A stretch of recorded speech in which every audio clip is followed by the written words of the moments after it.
여러분 안녕하십니까?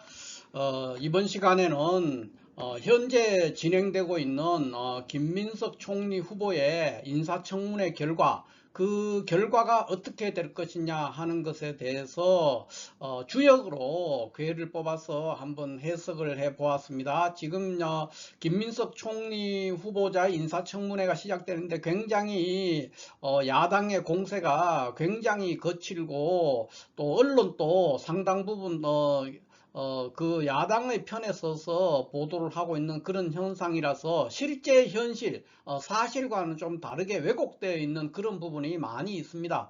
그래서 과연 김민석 총리 후보가 이 인사청문회의 큰 파도를 넘어서 총리로 직을 수행할 수 있을 것인가 하는 것을 중심으로 해서 김민석 총리 후보의 인사청문회 결과가 어떻게 될 것인가 하는 것을 주역의 궤로 한번 뽑았는데요. 현재 제가 뽑았는 궤는 이렇습니다.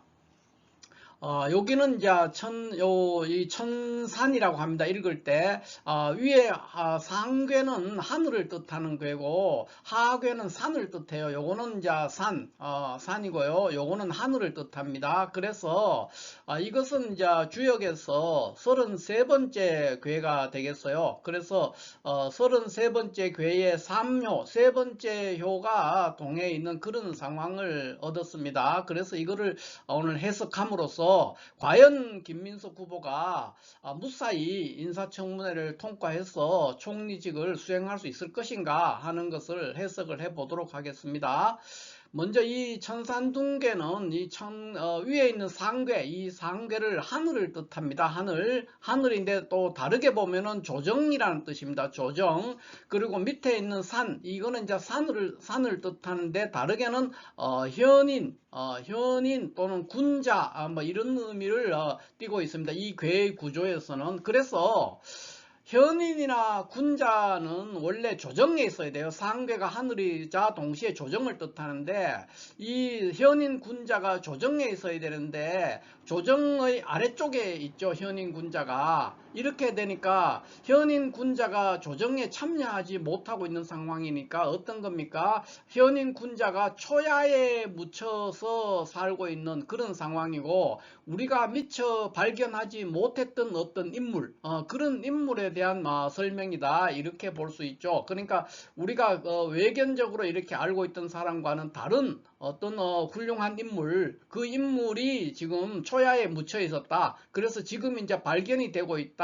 뭐 이런 뜻이 되겠습니다. 그래서 이것은 현재 김민석 총리 후보의 현상과 매우 유사한 부분이 있습니다. 그러니까 김민석 총리 후보라고 하면은 대부분 사람들이 떠오르는 것이 이제 운동권의 어떤 그 운동권의 거의 원로죠. 이제 고참 운동권, 그런 사람의 이미지만 가지고 있고 그 사람의 구체적인 삶에 대해서 알지를 못했는데, 최근에 이분이 이제 뭐 여러 가지 이제 공부를 학위를 받고 이렇게 하는 과정들, 그 다음에 많은 그 무수히 긴 세월, 그러니까 18년에 걸친 정치 검찰의 어떤 탄압, 이런 것들을 뚫고 꿋꿋하게 살아남아왔던 이런 현상들은 우리가 보통 일반적인 사람들은 알지 못했던 현상입니다.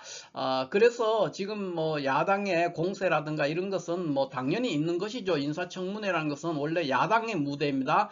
그래서 그런 공세들이 뭐 그 타당하다 안 타당하다 떠나서 야당은 늘 그런 공세를 할 수가 있습니다. 그래서 그러한 공세가 뭐 맞는 것이든 안 맞는 것이든 그거를 이분이 이겨내고 또 충분히 해명을 해서 국민적 동의가 있을 때 지명이 될 총리로 임무를 수행할 수 있을 거 아닙니까? 그러니까 과연 그것이 되느냐 했을 때 현재 상태는 이제 초야에 묻혀 있는 어떤 현인의 모습을 지금 보고 있어요. 그러니까 조정을 지금 조정에서 벗어나 가지고 그러니까 현인 군자가 산속으로 숨어드는 그런 모습이다, 이렇게도 볼 수가 있어요. 그래서 이거는 무슨 말이냐 하면은 크게 제가 한마디로 요약하면 이런 겁니다.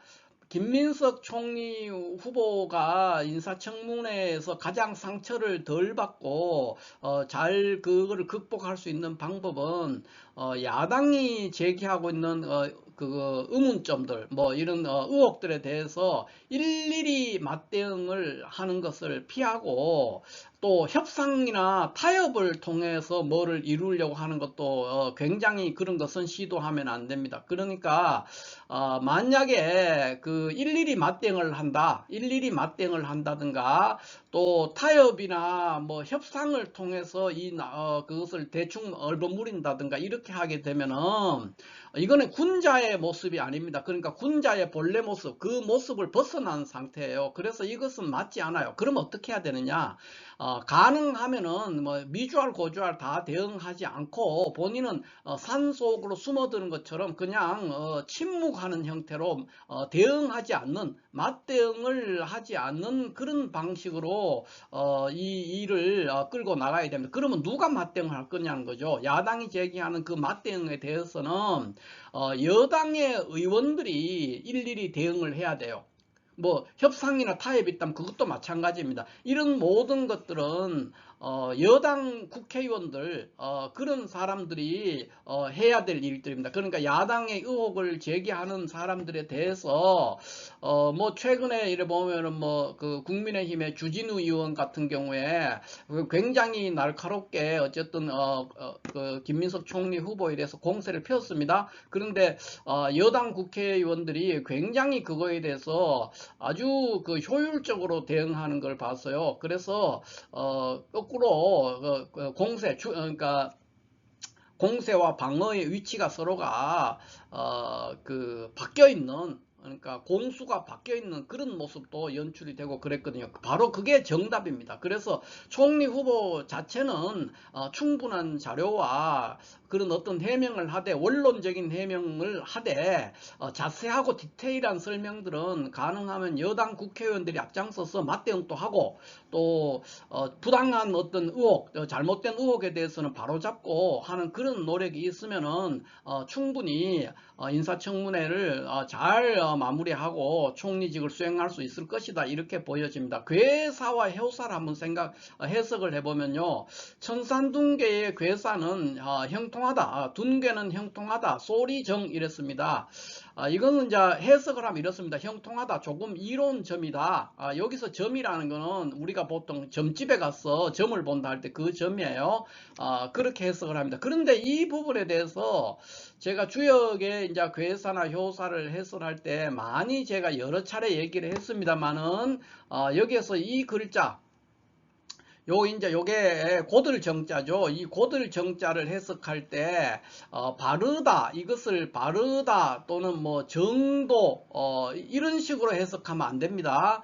요것은 점이란 뜻이에요. 점. 그러니까 과거에는 우리나라에 있는 많은 주역을 했던 사람들이 이거를 바르다 이렇게 해석을 했어요. 그래서 그런 식으로 하면은 뭡니까? 형통하다, 조금 이롭고 바르게 하면 좋다, 뭐 이런 뜻이래요. 조금 이로움이 있고 바르게 해야 된다, 뭐 이런 뜻. 이게 말이 안 되는 거예요. 문맥이 맞지 않아요. 문맥이. 이거는 이렇게 해석을 하면 안 되고요. 현대 고증학에 의해서 이 정자는 점이라는 글자로 각골문에서부터 점이라는 의미로 사용되었고, 또 한나라 때 그 허신이 쓴 설문해자에도 점이라는 의미로 지금 설명이 되고 있어요. 그래서 우리나라는 이제 고증학이 중국에서 고증학이 발달할 무렵에 우리나라는 한일 합방이 돼서 일본 식민지 상태에 있어서 이런 걸 학자들이 접할 수가 없었죠. 다 서당에서 전수되는 그런 한문을 한학을 공부했다고 그런 분들이 많죠. 대부분이죠. 그렇게 되기 때문에 이런 어떤 신조류, 새로운 어떤 학문적인 발견을 접하거나 그 혜택을 누리지 못해서 그 흔적이 거의 1990년대까지도 이 정자를 바르다는 식으로 해석을 했어요. 대부분의 특히 주역에 관련되는 서적들을 찾아보면 대부분 다 그렇게 해석되는데 매우 잘못된 해석입니다. 우리나라를 빼고 중국과 일본에서는 거의 1930년 이후에는 이 글자를 바르다라고 해석을 안 해요. 다 점이라는 뜻으로 해석합니다. 그래서 이 부분을 좀 신경을 써서 해석을 할 수 있어야 되고 읽을 수 있어야 된다, 이렇게 봅니다. 그러니까 형통하다, 조금 이롭다, 소리, 그랬으니까 조금 이로운 점이다, 뭐 이런 뜻입니다. 형통하긴 한데 조금 이롭다는 거예요. 왜냐? 현인 군자가 그러니까 조정에 있지 못하고 지금 초야에 묻혀 있는 그런 상태거든요. 조정의 아래에 현인 군자, 상괴는 조정이고 하괴는 현인 군자예요. 그러니까 조정의 아래에 현인 군자가 있으니까 다르게 말하면 초야에 묻혀 있는 현인 뭐 이런 뜻이 되는 거예요. 그래서 조금 이롭다는 것이고요. 그 다음에 실질적으로 이번에 인사청문회 결과를 설명할 수 있는 삼요의 효사가 어떻게 되느냐를 한번 살펴보겠습니다. 그럼 삼요는 어떻게 돼 있어요? 효사가 이렇게 돼 있죠. 개둔, 그 다음에 유진려, 축신첩길 이렇게 돼 있어요. 이게 무슨 뜻이냐 하면은 그대로 해석하면 이렇습니다. 도망치는 자를 묶어두니 병이 있어 위태롭다. 신첩을 기르면 길하다. 이렇게 돼서 여기서 신과 첩이라는 거는 뭐냐면 신은 남자 노비, 남자 노예죠. 노예. 그 다음에 첩은 여자 노예를 말합니다. 여자 노예. 그래서 남녀의 노예를 기르면 길하다. 기르면 축하니까 남녀 노예를 기르면 길하다. 이렇게 됐고 그러니까 개둔 그러니까 여기 도망간다는 뜻이에요. 도망가는 자를 묶어 놓는 거예요. 도망간 자를 묶어 두는데 병이 수위태롭다. 이게 무슨 말이냐면 이것은 국민의힘을 지금 얘기하는 거예요. 그러니까 국민의힘이 윤석열 전 대통령이 탄핵이 돼서 파면돼 버렸잖아요. 그래서 그 국민의힘이 현재 굉장히 지리멸렬해요. 그래서 지리멸렬한 상태에 있으니까 지금 뭐 각자 살기 위해서 도망치기 바빠요. 많은 사람들이 드러나지는 않았지만 국민의힘 국회의원 중에도 상당수 국회의원들이 아마 내란에 연루되어 있을 수도 있고 그렇죠. 또 검찰이나 또 아직 드러나지 않은 군부 내에서도 내란 방조자나 또는 내란에 동참했던 세력들이 있을 수가 있어요. 그래서 그 세력들을 말하는 겁니다. 이것은 도망치는 자라는 것은 그 사람들을 국민의힘이나 검찰이나 군부, 일부 군부 뭐 이런 사람들이죠. 그 자들을 묶어두니까 위태로워진 거예요. 지금 병이 있어요. 병이 있으니까 살려고 굉장히 발악을 하는 것이죠. 그래서 어떻게 됩니까? 신첩을 기르면 길하다 되어 있어요. 그러니까 여기서는 이제 남녀 노예를 말하는데 그런 뜻으로 해석하면 안 되고 훌륭한 아래 사람이죠. 아주 잘 그 의중을 주인의 의중을 잘 읽어서 일을 해낼 수 있는 그런 거니까 요 밑에 신첩을 기르는 신첩은 다르게 말하면 지금 민주당 국회의원이라고 볼 수도 있어요. 민주당 의원들 이분들이 나서야 된다는 거예요. 그러니까 김민석 총리 후보는 일일이 맞대응하거나 상대방과 어떤 협상이나 타협을 통해서 이 일을 해결할 수가 없어요. 그렇게 돼버리면 그것은 현인 군자가 아니죠. 그래서 누가 해야 되느냐? 신첩이 그거를 맡아서 해야 된다는 거예요. 그러니까 민주당 국회의원 그 국회의원들이 일일이 맞대응하고 협상도 하고 상황을 주도하는 그런 식으로 문제를 끌고 가면은 어쨌든 결과는 어떻게 됩니까? 길하다 그랬어요. 그렇게 하면은 길하다는 거예요. 그러면 결과는 어떻게 됩니까? 인사청문회를 아주 훌륭하게 통과를 할 것이다. 이렇게 본다는 것이죠. 이것이 이제 김민석 총리 후보의 총리 인사청문회 결과에 대한 그 결과가 어떻게 될 것인가에 대해서 주역의 괴사와 효사로 해석을 해보는 겁니다. 그래서 다시 한번 결론을 보자면은 김민석 총리 후보는 인사청문회를 무사히 잘 통과해서 총리직을 수행할 수 있을 것이다. 이렇게 본다는 거예요. 축신첩길 그래서 다만 그 과정에 민주당 국회의원들이 아주 김민석 총리 후보와 한몸이 되어서 그 난관들 일일이 맞대응한다든가 공격을 한다든가 수비를 한다든가 하는 것을 효율적으로 잘 하면은 길하다. 이렇게 됩니다. 물론 잘 할 것이라고 생각을 합니다. 결론적으로는 길하기 때문에 김민석 총리 후보가 총리직을 수행하는 것은 문제가 없을 것이다. 이렇게 봅니다. 자, 그런데 김민석 총리 후보가 인사청문회에 이제 후보로 지명되고 난 후에 인사청문회가 시작도 되기 전에 어떤 의혹들에 대해서 고소 고발이 있었고요. 그거에 대해서 검찰이 즉시 그 수사를 배당해서 수사에 착수한 그런 상황입니다. 그래서 이것은 과거에 우리가 노무현 정부 때 한번 경험했고 검찰의 반란이라는 것을 그 다음에 또 문재인 정부 때도 조국 전 장관과의 관계에서 인사청문회 중에 기소를 하고 이렇게 굉장히 국민 주권에 도전하는 검찰의 행태를 우리가 봤어요. 그 두 번을 경험을 했어요. 됐는데 이번에 세 번째예요. 그러니까 그거는 이제 좀 상황이 다릅니다. 지금은 정권이 아직 출범한 지 한 달도 안 됐어요. 이런 상황에서도 검찰이 굉장히 과감하게 총리 후보를 수사에 착수했단 말이에요. 그래서 이런 것은 굉장히 바람직하지 않고 검찰을 반드시 개혁해야 한다 하는 그 당위성을 다시 한번 확인해 볼 수 있는 그런 상황입니다. 그래서 역사적으로 일종의 지금은 검찰의 2차 반란이에요. 노무현 정부 때 한 번 1차 반란이 있었고 2차 반란, 3차 반란이죠. 문재인 정부 때 또 2차 반란이 있었고 이번에 이제 김민석 총리 후보를 수사에 착수한 것은 3차 반란에 해당이 되죠. 그러면 두 번은 당할 수 있지만은 세 번을 당할 수는 아무리 바보라도 세 번을 당할 수는 없어요. 특히나 지금은 정권의 초반입니다. 그래서 이거는 아주 추풍낙엽처럼 발본색원에서 아주 검찰을 근본부터 개혁을 해야 되는 그런 어떤 기회를 제공하고 있다 이렇게 볼 수 있어요.